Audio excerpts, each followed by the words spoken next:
الحمدللہ نحمدہ و نصلی علی رسول الکریم اما بعد فاعوذ باللہ من الشیطان الرجیم بسم اللہ الرحمن الرحیم السلام علیکم ورحمۃ اللہ وبرکاتہ۔ میرے پیارے بھائیوں، دوستوں، عزیزوں اور سامعین گرامی، آج آپ کے سامنے سورۃ الدخان کی آیات نمبر 31 تا 40 تلاوت کرنی ہے، تو اس وقت پڑھتے ہیں سورۃ الدخان۔ اعوذ باللہ من الشیطان الرجیم، بسم اللہ الرحمن الرحیم۔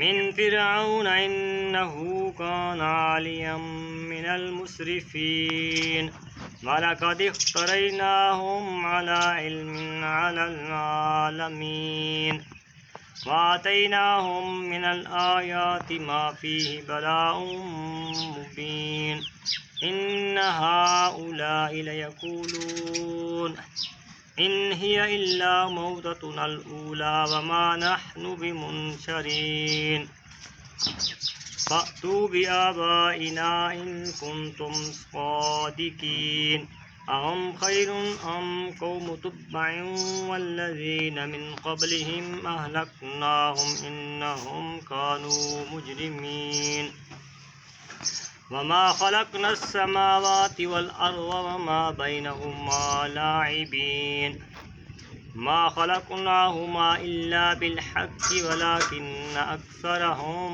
لا يعلمون إن يوم الفصل ميقاتهم أجمعين صدق الله العظيم۔